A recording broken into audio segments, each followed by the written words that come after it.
Assalamualaikum warahmatullahi wabarakatuh. Perkenalkan, saya Deva Armad Ibrahim. Saya Diana Friani Wulandari. Di sini kami akan membuat video pembelajaran tentang diagram status proses untuk memenuhi tugas mata kuliah sistem operasi.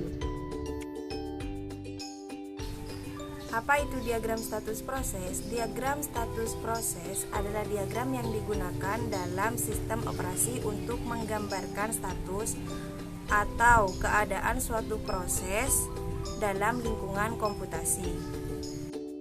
Dalam diagram status proses, saat satu proses dieksekusi, maka berubahlah status prosesnya. Status proses didefinisikan dalam bagian aktivitas proses saat itu.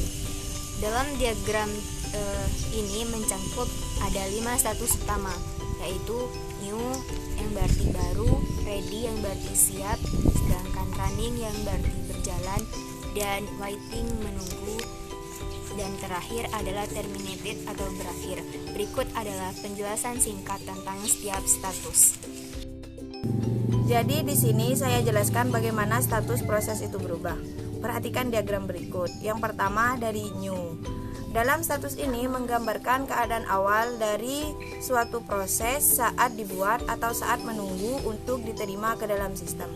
Dalam keadaan ini proses belum siap untuk dieksekusi. Setelah proses diterima ke dalam sistem, maka akan memasuki keadaan siap atau ready. Dalam keadaan ini, proses sedang menunggu CPU dialokasikan atau dijadwalkan sehingga dapat mulai dijalankan.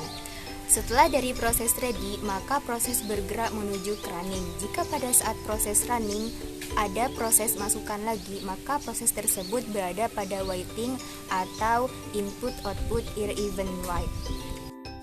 Kadang-kadang sebuah proses mungkin perlu menunggu kejadian tertentu terjadi, seperti menunggu input pengguna atau menunggu data dari file.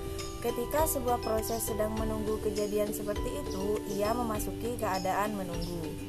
Proses akan tetap dalam keadaan ini sampai kejadian yang ditunggu terjadi. Inilah yang dimaksud dengan proses waiting atau menunggu. Yang terakhir yaitu terminated. Ketika suatu proses menyelesaikan eksekusinya atau secara eksplisit dihentikan oleh sistem operasi, ia memasuki keadaan terminasi. Dalam keadaan ini, proses tidak lagi aktif dan sumber dayanya dilepaskan. Dapat disimpulkan bahwa proses multitasking terlihat bekerja sama secara bersamaan pada satu waktu. Sebenarnya pada CPU tidak seperti itu. CPU menyelesaikan satu persatu yang ingin dieksekusi, yang mana telah dijelaskan tadi dalam diagram dasar status proses.